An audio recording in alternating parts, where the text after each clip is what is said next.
හැමෝටම සුබ දවසක්. අදත් අපේ MUS ඉලෙක්ට්‍රොනික් YouTube channel එකේ බෆල් එකක් උස්සන් ඇවිල්ලා තිනවා. ඒක හරි ගස්සන වීඩියෝ එක ගැන තමයි අද ගොඩක් කතා කරන්න යන්නේ. වෙන එකක් නෑ. මේ බෆල් එක තමයි තියෙන්නේ. අපි එමුණොත් ගිහින් බලමු අපේ වීඩියෝ එකට මොකද්ද මේකට වෙලා තියෙන්නේ කියලා බලන්න.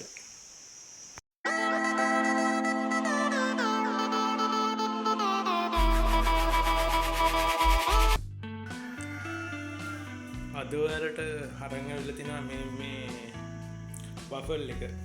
මේක ඇප් එකයි බෆල් එකයි දෙකම එකට එන්නේ. ටිකක් වැඩ කැරි කීපයක්ත් තියෙනවා. මේ එක ඔඩියෝ දාන්න පුළුවන් ඒවා කැලි වගේකුත් තියෙනවා. මේක මේ නෝ පවර් ගෙනාවේ පොඩි දුමක් ගියා කියලා තමයි අරන් ආවේ. ඊට පස්සේ මම පොඩ්ඩක් මේක කලින් ගලවලා බැලුවා. අන්න ටිකක් මයින් කරලා මේක බැලුවා. මම මේක Facebook එකටත් ෆොටෝ වගේක් දැම්මා. මේකේ සර්කිට් එක කොහොමද හදාගන්නේ කියලා පොඩි ප්‍රශ්න වගේක් තිබ්බා ඒකේ. මොකද සම්පූර්ණයෙන්ම පිච්චිලා තියෙනවා. මම ඔයාලට පෙන්නන්නම් මේකේ සම්පූර්ණ පිච්චිච්ච ඒවා. ඒත් මේකේ සමහර IC වගේක් එහෙම තිබ්බා. මේ PWM IC එක එහෙම සවුත් වෙලා. ඒකට සම්පූර්ණ ඩැමේජ් වෙලා. ඒකේ නම්බර් එකක්වත් මුකුත්ම නැති විදිහට පාත් හිටන් පිච්චිලා තිබ්බා.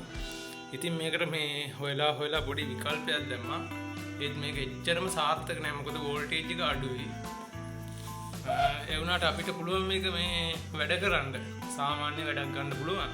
මේ જાතියම තව බෆල් එකක් වගේ හම්බ වුණොත් ඔයාලා මොනවා හරි මේ જાතිය බෆල් එකක සාමාන්‍ය සර්කිට් ඩයග්‍රෑම් එකක් මේ සර්කිට් එකක් වගේ තියෙනවා නම් මට පුළුවන් නම් මේ පහලින් කමෙන්ට් එකක් විදියට දාන්න.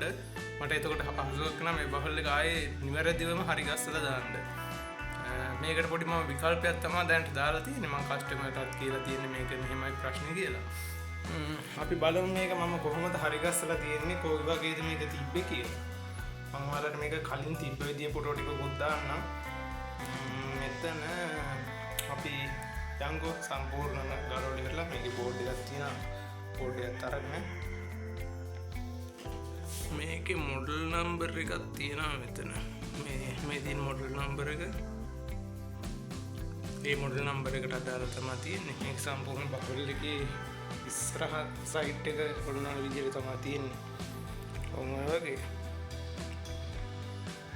මුළු જાතිය බෆල් එකක් තියෙනවා නම් මේ නෝ පවර් වගේ නැතුව සවුන්ඩ් නෝ සවුන්ඩ් වගේ ලයිට් පත් වෙන සවුන්ඩ් එක නැතුව තියෙනවා නම් වගේ මේකේ සර්කිට් එකක් තියෙන බලන්න ලේසියෙන් දැනගන්නත් එක්ක අපිට පල්ලෙහෙන් කමෙන්ට් එකක් දාන්න පුළුවන්. මේකට මම දාලා දෙන විකල්ප ක්‍රමය මොකක්ද කියලා බලමු අපි. මේක මම ගලවගෙන මගේ මේසෙට අරගෙන. ඔන්න මේකේ සර්කිට් එක මේක තමයි මම මේ වයර් එකෙන්ම ගැලෙව්වා. මේකේ සම්පූර්ණයෙන්ම මේකේ වෙලා තිබ්බේ මේ කැපැසිටර් එක ගිහිල්ලා තිබ්බා. මෙතන තිබ්බා පොඩි කැපැසිටර් එකක් ඕක දිගින් තිබ්බා. ඊට පස්සේ මෙතන තියෙනවා මේ කැපැසිටර් එක දැම්මා. දාලා තියෙන කැප් එක. මොකද මෙතන කැපැසිටර් එක තමයි මෙතෙන්ට මම දාලා තියෙන එක බලලා ඉවරලා. මෙතන යට තියෙන PWM IC එක. PWM IC එකක් හොයන්නවත් තිබ්බේ නෑ මෙතන. පිච්චිලා සම්පූර්ණයෙන්ම ගිහිල්ලා තිබ්බේ. මෙතන තියෙනවා මේ පොඩි රෙසිස්ටර් එකක්. මෙතන තියෙනවා රෙසිස්ටර් එකක්. මෙතන MOSFET එකක් තිබ්බා. ඒ ඔක්කොම පිච්චිලා තිබ්බේ. මේ MOSFET එකේ නම් නම්බර් එකක් තිබ්බා. ඒක හොයාගන්න නම් පුළුවන් වුණා. සාමාන්‍ය එක 1570 කියන එක ඒක අපිට දැන් මේකට දාන්න යන්නේ මොඩියුල් එකක්. පොඩි මොඩියුල් එකට අවශ්‍ය වෙන්නේ මේ MOSFET එක. මේ මොඩියුල් එකේ IC එක ඇතුලේ තියෙන MOSFET IC එක. ඒකින්ද මම කරපු වැඩ මේක MOSFET එක මුලින්ම ගැලෙව්වා. ඊට පස්සේ IC එක පොඩි කෑලි වගේක් තිබ්බා. ඒ ටික ගලවලා අයින් කරලා හොයන්නත් බැරි හින්දා මේකේ මේ මුලින්ම කියන්න ඕනේ මේ IC එක මේ වීඩියෝ එක සමහර විට දන්න කට්ටිය බලනවා. ගොඩක් වැඩ කරන කට්ටිය බලනවා. සමහර විට මේ බෝඩ් එක රිපෙයාර් කරන්න තව විකල්ප ක්‍රමයක් තියෙන්න පුළුවන්. එහෙම ක්‍රම තියෙනවා නම් පුළුවන් නම් කමෙන්ට් එකක් දාන්න, මැසේජ් එකක් දාන්න. මේකට මේ වගේ විසඳුමක් තියෙනවා. මේක හදාගන්න පුළුවන්. අන්න ඒ වගේ ඒවා තියෙනවා නම් දාන්න. මොකද මටත් දැනගන්න පුළුවන්. මේක බලන කට්ටියටත් තව ඉගෙන ගන්න දේවල් තියෙනවා. මාත් ඉගෙන ගන්න ගමන් තමයි මේ දාන්නේ. මම දන්න දේවල්ට ඒකින්ද මේ තියෙනවා නම් දන්න කෙනෙක් ඉන්නවා නම් පුළුවන් නම් මේ වගේ එකක් ගැටලුවක් විසඳන්න තවත් ක්‍රම තියෙනවා නම් දාන්න. දැන් මට හම්බුන විකල්පය තමයි මම ඔයාලත් එක්ක බෙදා ගන්න යන්නේ. ඒකට මම පළවෙනියටම කරපු වැඩ ටික තමයි මේකේ තිබ්බ මේ අනවශ්‍ය ටික අයින් කරගත්තා. මේකේ මේ MOSFET එක පිච්චිලා තිබ්බා. ඒක වඩන්න පින් දෙක අයින් කරුවා. ඊට පස්සේ මෙතන මේ IC එක අයින් කරුවා. කැපැසිටර් එක මාරු කරුවා. මොකද අපිට කැපැසිටර් එක අත්‍යවශ්‍යයි. මෙතන මේ කැපැසිටර් එක මම අයින් කරපු ගන්නේ. මෙතන ආපුම මොඩල් එකේ ඒ විදිහ අපිට මේ මොඩියුල් එකක් දාද්දී මුලින්ම ඕන වෙනවා මේ මොඩියුල් එක පෙන්වන්න. මේක තමයි මම මොඩියුල් එක දාන්න යන්නේ. මේක තමයි මුලින්ම දාන්න යන්නේ. මේක දාලා තමයි මම මේක වැඩ කරන තත්ත්වයට ගත්තේ. මම මේක චෙක් කරලා බැලුවා. චෙක් කරලා හරි ගියේ ඉඳ තමයි ඔයාලට බලන්න දාන්නේ. හයි කරපු විදිය ඔක්කොම දැන් දාන්න. මම කරපු වැඩේ මෙතෙන්ට 300 වෝල්ටේජ් එක එනවාද කියලා බැලුවා. 320 400 වගේ අතර එනවා. ඒ වෝල්ටේජ් එක ඔයාලා මුලින්ම හදා ගන්න ඕනේ. ඒ හදා ගන්න ඔයාලා මුලින්ම මේ ටික චෙක් කරගන්න ෆියුස් එකේ ඉඳන්ම මෙතෙන් දෙනකම් වෝල්ටේජ් එක චෙක් කරගන්න ඕනේ. ඔය වෝල්ටේජ් එක කියන්නේ මේක මේ NTC එක ඊට පස්සේ මේ රෙක්ටිෆයර් බ්‍රිජ් එක දක්වා චෙක් කරගන්න කැපැසිටර් එක දක්වාම රෙක්ටිෆයර් බ්‍රිජ් එක ගොඩක් වෙලාවට මේ වගේ වෙලාවකදී පිච්චෙන් දිනවා. මේකේ ෆියුස් එක ගිහින් තිබ්බේ නැහැ. ෆියුස් එක ගිහින් නැති හින්දා ෆියුස් එක අවුලක් නැහැ. ඊට පස්සේ NTC එකත් පිච්චිලා තිබ්බේ නැහැ. මේ ටික හොඳට වැඩ කරනවා. මෙතෙන්ට 320ක් වෝල්ටේජ් දෙනවා. 320 400ක් විතර වෝල්ටේජ් දෙනවා. ඒකින්ද මෙතන ප්‍රශ්නයක් නැහැ. ඊට පස්සේ මම කරපු වැඩේ මෙතන තියෙනවා මේ සෙට් එක. මේ සෙට් එකත් ඔක්කොම ඔයාලා චෙක් කරගන්න ඕනේ. මේ ටික අපිට අත්‍යවශ්‍යයි. අපිට අත්‍යවශ්‍ය නැත්නම් මේ IC එක මේ MOSFET එකයි එහා පැත්තේ අපි තිබ්බ IC එකයි මේ රෙසිස්ටර් ටිකයි අපිට අත්‍යවශ්‍ය නැහැ. ඒකින්ද මම ඒව අයින් කරලා මේක ගලවන්න නැතුව මම කෙලින්ම මෙතෙන්ට පින් එකක් ඇදලා තියෙනවා. මම මේ පින් එක ඇදලා තියෙන අර අපේ ඩ්‍රයිවර් IC එකට පහසු වෙන්න. ඊට පස්සේ මේ කැපැසිටර් එක දාලා තියෙනවා. ඒකෙත් අගේ හොයන්න බැරි වෙන විදිහට මම මේකට හරි ගස්සලා දැන්ට දැම්මා. ඒ වගේ එකකට මම දාලා තියෙන 47යි වෝල්ට් 47යි UF 35 අතර 35 අතර කැපැසිටර් එකක් දාලා තියෙන්නේ. සමහර විට මේක නොවෙන්න පුළුවන්. එහෙම තියෙනවා නම් පල්ලෙන් කමෙන්ට් එකක් දාන්න. ඒකටත් මේක නෙමෙයි එන්නේ මේ කැපැසිටර් එක තමයි කියලා. නමුත් මේක දාලා මම වැඩ කරුවා. ප්‍රශ්නයක් නැති හින්දා තමයි ඔයාලට වීඩියෝ එක ගේන්නේ. ඊට පස්සේ මෙතන මේ MOSFET එක අයින් කරුවා. අපි බලනවා දැන් ඊට පස්සේ මෙහෙන් ස්විච් එකකින් නම් ප්‍රශ්නයක් නැහැ. වෝල්ටේජ් එනවා. කැපැසිටර් එක දක්වා DC වෝල්ටේජ් එක 380 350 වගේ එනවා. ඊට පස්සේ අපි චෙක් මේක මේ IC එක අපි මේ සෙට් කරගන්නවා මේකට. මේ IC එකත් ඉවර මේක සම්පූර්ණයෙන්ම යුනිට් එකක් විදිහට තමයි තියෙන ඩ්‍රයිවර් යුනිට් එක. මේකේ නම්බර් එක තියෙන්නේ CA888 කියලා තමයි තියෙන්නේ. මේකේ ප්‍රධාන වශයෙන්ම මම මේක සම්පූර්ණ මේ ෆොටෝ එක සයිට් එකෙන් දාන්න. ඒ වගේම මේකේ පිච්චිලා තිබ්බ එකෙත් මම ගා ෆොටෝ ටිකක් තිබ්බා. මම මොකද Facebook එකට දැම්මා මේකට විකල්පයක් තියෙනවද කියලා බලන්න. මේ යුනිට් එක මිල්ල මේ TV වලට දාලා දැම්මට මේකට හරියයි කියලා ෂුවර් එකක් නැති හින්දා තමයි මම මේක නොදාලා හිටියේ. නමුත් මේක සාර්ථක හින්දා මම ඔයාලට මේ වීඩියෝ එක ගේනවා. මම මේකේ ෆොටෝ ටිකක් දාන්නම් සයිට් එකෙන් මේ වැටෙන්න. තිබ්බ විදිහයි කොහොමද කැපැසිටි ටික ගිහින් තිබ්බේ කියලා. ඊට පස්සේ මේකේ තියෙනවා වයර් 1 2 3 4 5ක් තියෙනවා. මේකේ කහ පාට එකකුයි කළු පාට එකකුයි රතු පාට එකකුයි සුදු පාට එකකුයි කොළ පාට එකකුයි මේ වයර් ටික තමයි තියෙන්නේ. ඊට පස්සේ මම මේක එන විදිහ මේ සම්පූර්ණයෙන්ම මේ ඩයග්‍රෑම් එකක් විදිහට ඇඳලා තියෙන්නේ. මේක ප්‍රධාන වශයෙන් මේ මෙතෙන්ට එන්නේ ප්‍රධාන මේන් කැප් එක. පේනවද දන්නේ පේනවා. අවුරුනේ ප්‍රධාන මේන් කැප් එක තමයි තියෙන්නේ. මේන් කැප් එකේ දනට මේකේ එන කොළ වයර් එක සෙට් වෙනවා. ප්‍රධාන මේන් කැප් එකට කොළ වයර් එක සෙට් වෙනවා දනට. ප්‍රධාන මේන් කැප් එකට අනිවාර්යයෙන්ම කර වෝල්ටේජ් එන්න ඕනේ. මොකද මේ වෝල්ටේජ් එක අපි මුලින්ම කරන්න ඕනේ. මේක චෙක් කරලා බලලා හදා ගන්න ඕනේ වෝල්ටේජ් එක. ඊට පස්සේ කළු වයර් එකට එනවා මේ රින වෝල්ටේජ් එක. මොකක් හරි හේතුවක් මත මේකට 300 නැත්තම් පල්ලෙන් කමෙන්ට් එකක් දාන්න මම බලනවා කමෙන්ට්. ඊට පස්සේ මේ ඔයාලට උදව්වක් කරන්න පුළුවන් නම් ඒ උදව්ව කරන්න. කොළ පාට තියෙනවා කළු පාට තියෙනවා. ඊට පස්සේ ඒ දෙක දැන් එතෙන්ට සෙට් කරනවා. ඊට පස්සේ කහ පාට වයර් එක සම්පූර්ණයෙන් එන්නේ. කොළ පාට වයර් එකේ එනවනේ දැන් කොයිල් එකක්. ඒ කොයිල් එක අපි මල්ටිමීටර් එකේ පස්සේ මුද්දාලි වල චෙක් කරනවා. මෙතෙන්ට කනෙක්ටිවිටි තියෙනවද කියලා අපේ ට්‍රාන්ස්ෆෝමර් කොයිල් එකට ඒකට කහ පාට වයර් එක සෙට් වෙනවා. ඊට පස්සේ ඒ කහ පාට වයර් එකේ තව දෙයක් තියෙනවා. මෙතන අපේ ප්‍රධාන තිබ්බා මේ MOSFET එක ට්‍රාන්සිස්ටරයක් හො දාලා තියෙනවා. ඒ ට්‍රාන්සිස්ටරේ ගලවනවනේ. ඒකේ එන පින් එකට ඒකයි ඒ ට්‍රාන්සිස්ටරෙන් එන පින් එකයි ඊට පස්සේ කොයිල් එකෙන් එන පින් එකයි දෙකම එක්කහුවෙන තැනක් තියෙනවා. එතෙන්ට අපි සෙට් කරගත්තට පුළුවන් මේක මේ සෙට් කරගන්න පුළුවන් මේක කහ වයර් එක. මේ MOSFET එක හෝ ට්‍රාන්සිස්ටර් එක අපි අයින් කරගන්න ඕනේ. මේක නම් තිබි MOSFET එක. ඒක අයින් කරගන්න ඕනේ. ඊට පස්සේ අපි රතු සහ සුදු වයර් එක තමයි මේක ඉතුරු වෙලා තියෙන්නේ. රතු වයර් එක අපි සෙට් කරගන්නවා. මේකේ ප්‍රධාන වශයෙන් තියෙනවා මේ ඊළඟ පින් දෙක ට්‍රාන්ස්ෆෝමරේ පළවෙනි පින් දෙක යනවා මේකට. ඊට පස්සේ ඩයෝඩ් එකක් දාලා තනි පින් එකක් තියෙනවා. ඒ පින් එක හොයාගත්තම මේ මෙතන තියෙනවා තනි පින් එක. ඔයාලගෙත් හොයාගන්න ලේසි. මේකේ පින් එකක් තියෙනවා මෙතන ඩයෝඩ් එකක් දාලා. ඒ ඩයෝඩ් එකට තමයි ඩයෝඩ් එක කෙලින්ම ඇවිල්ලා තියෙනවා මෙතෙන්ට. මේ රෙසිස්ටර් දෙක හරහා තමයි ගිහින් තියෙන්නේ මේ ඩයෝඩ් එකට පවර්. ඒකින්ද මේ රෙසිස්ටර් දෙක පිච්චිලා තියෙන්නේ. ඒ පිච්චිලා හින්දා මම මෙතන සම්පූර්ණයෙන්ම මේව කරලා තියෙනවා. මේ අගේ ඕන වෙන්නේ මේ PWM IC එක වැඩ කරන්න තමයි.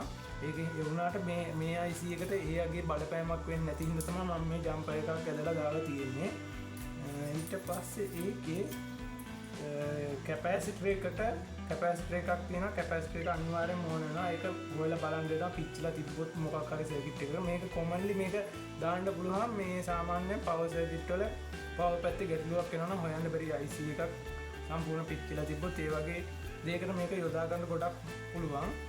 මෙතෙන්ට ඊට පස්සේ අපි දානවා රතු පාට වයර් එක. මේකේ රතු දාලා තියෙන්නේ මෙතෙන්ට. ඒ කියන්නේ ඩයෝඩ් එකේ කැපැසිටර් එකේ ධන එක්කවන දැනට තමයි මේ රතු පාට වයර් එක එන්නේ. ඊට පස්සේ මේකේ මේ සිග්නල් වයර් එකක් විදිහට තියෙනවා. මේකේ මේ සම්පූර්ණම මේ සුදු පාට වයර් එක. සුදු පාට වයර් එක එනවා ඔක්ටා කපල් එකට. මේකේ ඔක්ටා කපල් එක තියෙනවා මෙතන. මම ඒකේ මේ පොඩි ඩොට් එකක් තියෙනවානේ. ඒ ඩොට් එක කෙලින්ම තියෙන පින් එක තමයි ඔක්ටා කපල් එකේ සිග්නල් වයර් එක වෙන්නේ. මේ ග්‍රවුන්ඩ් එක සම්පූර්ණයෙන්ම ගිහින් තියෙනවා මේ ඔක්ටා කපල් එකට. ඊට අමතරව සිග්නල් වයර් එක එනවා මෙතෙන්ට. ඒක අනිවාර්යයෙන්ම ඔයාලා බසර් මූව් දාලා ඉවරලා පොඩ්ඩක් චෙක් කරගන්න. සමහර වෙලාවට මේ බසර් මූව් දාලා චෙක් කරගන්න ඕනේ. මොකද මේ ඒකේ කැපැසිටර් එකේ හිනටයි ඊට පස්සේ ඔක්ටා කපල් එකේ මෙතෙන්ටයි තියලා බලන්න බසර් මූව් ඇඩ්ස් කියලා. එතකොට ඒකට නෙමෙයි දෙන්න ඕනේ අපි අනිත් එකට. අනිත් එකේ අනිවාර්යෙන් බසර් මූව් දාගේ වැඩ කෙරුවොත් මේ ඔක්ටා කපල් එකේ ප්‍රශ්නයක් තියෙනවා. ඒ වුණත් ඔක්ටා කපල් එකත් මාරු කරන්න වෙනවා. ඒකේ ඒ ටික තමයි තියෙන ප්‍රධාන වශයෙන් කියන්නේ. ඊට පස්සේ මේකේ අපි බලමු මේ යුනිට් එක මේකට සෙට් කරලා. මේකේ මේ තව දෙයක් තියෙනවා. මෙතන තියෙනවා තව රෙසිස්ටර් වගේ කුයි ඩයෝඩ් එකකුයි කැපැසිටර් එකකුයි පොඩි රෙසිස්ටර් ටික. මේ තියෙන සෙට් එකත් ඔයාලා චෙක් කරලා බලන්න. සමහර වෙලාවට මේක ගියන්න ඉඩ තියෙනවා. මේක ගියානේ කියලා මේ අයින් කරලා දාන්න එපා. මේක දාන්න වෙනවා ඔයාලට හොයලා. මොකද මේකෙන් අර රින සිග්නල් අයින් කරලා දෙන කේස් එකක් තමයි තියෙන්නේ මෙතන. අපි දැන් මේක මේ චෙක් කරමු මේකට. මම මුලින්ම මේකේ වයර් ටික පාස් කරගෙන ඉන්නම් මෙතෙන්ට තියලා. ඒකට මොකක් හරි එකක් තියලා නැත්තම් පේන්නේ නැහනේ. මෙතනින් මොහොම තියලා මම මේක දැන් වයර් ටික සම්පූර්ණයෙන් පාස් කරන්න යන්නේ. මේකේ අපි ඩයග්‍රෑම් එකක් මෙහාට ගමු. ඩයග්‍රෑම් එක දුන් තියලා මේක තියලා මම ඩයග්‍රෑම් එක පැත්තකින් දාන්නම් ඩිස්ප්ලේ එකේ. නැත්තම් සම්පූර්ණම ෆොටෝ එකක් හරි ගාලි වල වෙනම දාන්නම්. එතකොට ඔයාලට ස්ක්‍රීන්ෂොට් එකක් හරි මේක දාගන්න පුළුවන් හින්දා මේ ඊට පස්සේ මේකේ කොළ පාට වයර් එක අපි කෙලින්ම දානවා. මේකේ ධන වයර් එක හොයාගන්න ලේසි. මේකේ මේ කැපැසිටර් එක ගත්තාම මේකේ කැපැසිටර් එක ගන්නවා. කැපැසිටර් එකේ මේ තියෙන ඍණ පැත්ත.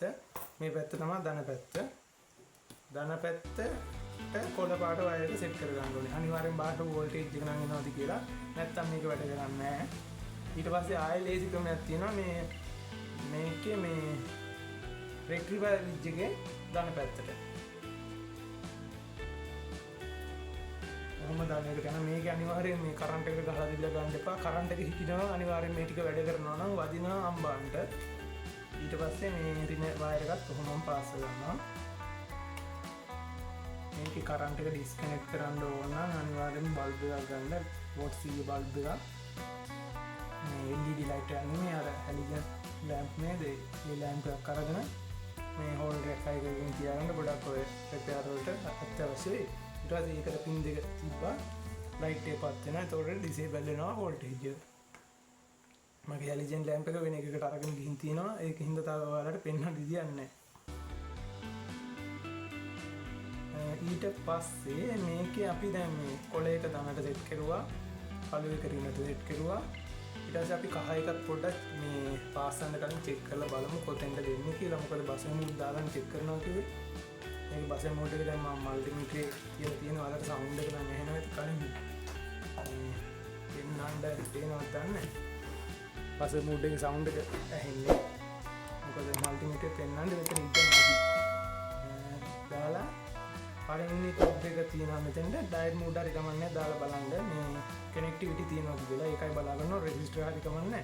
එහෙම රෙසිස්ටර් දැම්මොත් නම් ප්‍රතිරෝධයක් වෙන්නේ නැහැ. බස් මෝඩ් දාගන්න එක තමයි ගොඩක් හොඳ.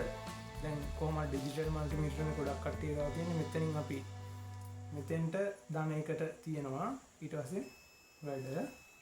ඊට පස්සේ ට්‍රාන්ස්ෆෝමරේ ඊළඟ පින් එකට. මෙතෙන්ට තියෙනවා වැඩ. ඊළඟ පින් එකට වැඩ නැහැ. ඊළඟ පින් එකට වැඩ නැහැ. එතකොට මේ වැඩ කරන පින් දෙක අඳුනගත්තම එකක් අපේ ධන පින් එක, අනිත් එක ඍණ පින් එක. ඒ ඍණ මේ කියන්නේ ධන පින් එක කියන්නේ ධන පින් එක එනවා එතනින්ම යනවා.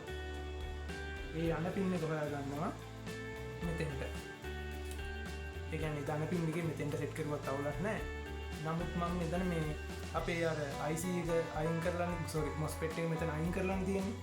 MOSFET එක අයින් කරලා හින්දා මම මෙතෙන්ටම සෙට් කර ගන්නවා අපේ මේ යුනිට් එකේ කහ පාට වයර් එක. ඔයාලට පාස් තැනකට සෙට් කරගත්ත හැකි. මම මෙතෙන්ට පාස් වෙනද මෙතෙන්ට සෙට් කරගන්නවා කියන්නේ. ඊට පස්සේ අපි සෙට් කරගන්න ඕනේ ඊළඟ වයර් එක. මේකේ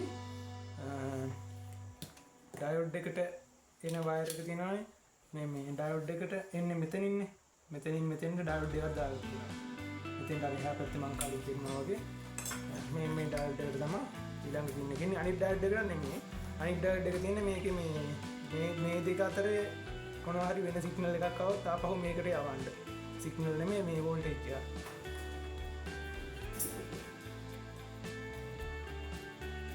ඊට පස්සේ අපි කරන්න ඕන මෙතෙන්ට.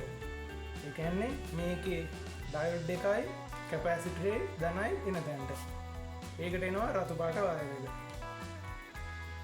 රතු පාට වයර් එක කෙලින්ම එහෙම සෙට් කරගන්නවා මෙතෙන්ට. ඊට පස්සේ සුදු එක අනිවාර්යෙන් සෙට් කරගන්න ඕනේ අපේ ඔක්ටා කපල් එකේ සිග්නල් එන වයර් එකට. මේකේ පොඩ්ඩක් බලන්න ඔක්ටා කපල් එකට බාධාවක් වෙන තැනක් තියෙනවද කියලා. එහෙම තිබ්බොත් අනිවාර්යෙන් ඒ තැන සුද්ධ කරලා කට් කරලා දාන්න. මොකද මේ එහාට ගිහිල්ලා සිග්නල් බ්ලොක් වුණොත් මේකේ මේ හරියට IC එක වැඩ කරන්නේ නැතු වෙනවා මේ යුනිට් එක. ඉතින් අනිවාර්යෙන්ම මේක කට් කරලා දාන්න. මේකේ එහෙම බාධාවක් වෙන තැනක් නැහැ.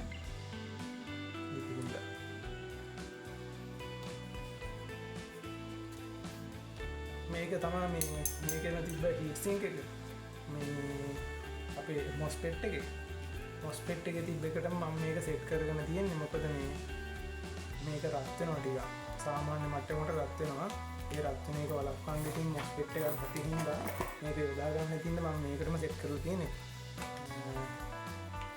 උඩන්න අර විදිහට මේ ඔයාලට යුනිට් එක වගේ මේකේ සම්පූර්ණ එකක් ඔයාලට රිපෙයාර් කරන්න හම්බ වෙලා මේක බලද්දි සෙට් වුණොත් අනිවාර්යෙන් මේකේ IC එකේ ෆොටෝ එකක් දාන්න. එතකොට සෑහෙන දෙනෙක්ට මේක වැදගත් වෙයි. මේ අනිත් මම මෙතෙන්ට ඔහොමම දාගන්නවා.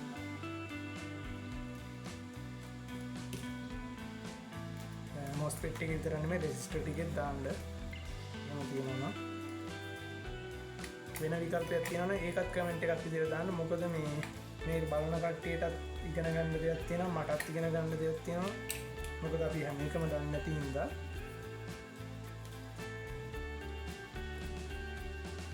ඊට පස්සේ මේකේ පින් ටික ගහලා මේක දැන් අපි චෙක් කරලා බලන්න ඕනේ. චෙක් කරලා බලනවත් මේක වෝල්ටේජ් එක නම් චෙක් කරලා බැලිය කී මෙතෙන්ට එනවද කියලා. ඒ වුණාට අපි මෙතනින් එහා පැත්තට චෙක් කරලා බලන්න පුළුවන් වෝල්ටේජ් තියෙන මල්ටිමීටර් ඊට වඩා ඇම්ප් එකට මම කෙලින්ම සෙට් කරනවා. මේ බබල් එකටම සෙට් කරනවා. මේක ඇම්ප් එක විදිහට මේ IC එක තමයි එන්නේ. මේ සම්පූර්ණයෙන්ම මේක සෙට් කරලා ඉවරලා බලමු ඒකට මේක මම ඔයාලට ෆොටෝ එකක් දාන්න සම්පූර්ණයෙන්ම ෆොටෝ එකක් ගහලා ඉවරලා මේ සයිට් එකකින් නෙමෙයි සම්පූර්ණයෙන්ම මේ ෆොටෝ එක විතරක් පේන්න දාන්න. එතකොට ඔයාලට ස්ක්‍රීන්ෂොට් එකක් ගහගත්ත හැකි. මේක ගොඩක් වැදගත් වෙයි ඉස්සරහට ඔයාලගේ වැඩ කරගන්න.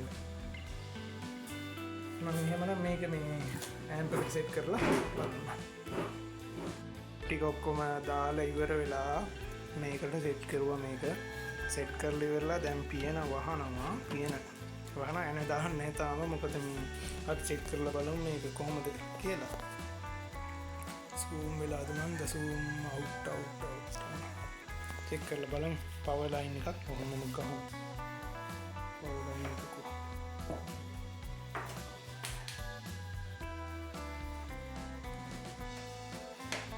power line එක කොහොමද දැන් මම ගහනවා. off එකේ තියෙන්නේ පොඩ්ඩක් අපහසුයි මොකද වීඩියෝ එක කරන ගමන් ගහන්න. හරි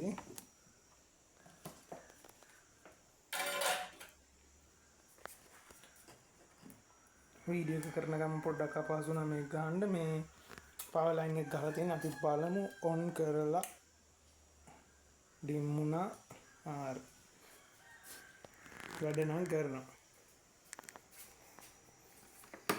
මේකේ ආලෝකෝ තියෙනවා. සෑහෙන ආලෝකේ තියෙනවා. මේ ලයිට් ගොඩක් එහෙම තියෙනවා. පවර් බටන් එක දැම්මන් පස්සේ ඔය විදිහට තමයි පවර් ලයිට් ඔක්කොම වැඩ කරන්නේ. මේ ලයිට් ටික වැඩ කරනවා. සවුන්ඩ් එකත් අපි බලමු. බ්ලූටූත් තමයි තියෙන්නේ. පෙන් එකක් මම හොයාගෙන යන්න.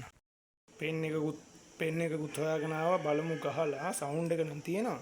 කොපිරයිට් වදී දන්නේ නැහැ. ඒකින්ද ටිකක් දාන්න. නියමයි. ඕක දාපු ගමන් අනිවාර්යෙන් කොපිරයිට් වදිනවා. ඒකින්ද වෙන එකක් නැද්ද බොලේ?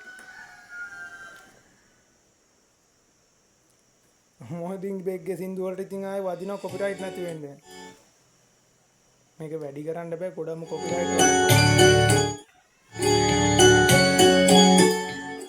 සවුන්ඩ් එක තියෙන මම මේ අඩු කරන්න වෙන එකක් නෙමෙයි. මේ කොපිරයිට් වදින හින්දා ගොඩක් කොපිරයිට් වල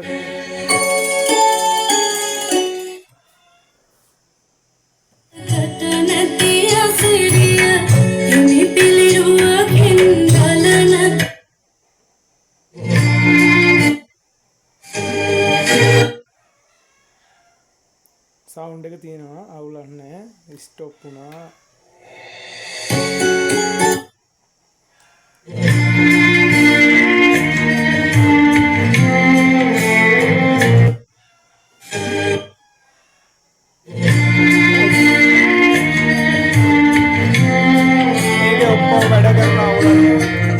මේකේ ඔය විදිහට සවුන්ඩ් එක තියෙනවා. මොකද මේ ගොඩ වෙලා දාන්න බෑ කොපිරයිට් ප්‍රශ්නේ නැහින්දා. මේ ඔය සවුන්ඩ් එක එනවා. නමුත් මේකේ මේ අපි මේකේ සින්දුවක් දාලා ඉවරලා මේකේ වැඩක් කරපුවාම මේ සම්පූර්ණයෙන්ම මේ ඕෆ් වෙන එක ප්‍රශ්නයක් එනවා. සමහර වෙලාවට මේක ගොඩක් සාර්ථක වෙන්නත් ඉඩ තියෙනවා. මේ ඒත් මම චෙක් කරලා බලපුවම මට මේ ප්‍රශ්නේ ආවා. වෙන ප්‍රශ්නයක් නම් මේකේ ආවේ නැහැ. එහෙමනම් මේ අපි අලුත් වීඩියෝ එකකින් හම්බෙමු.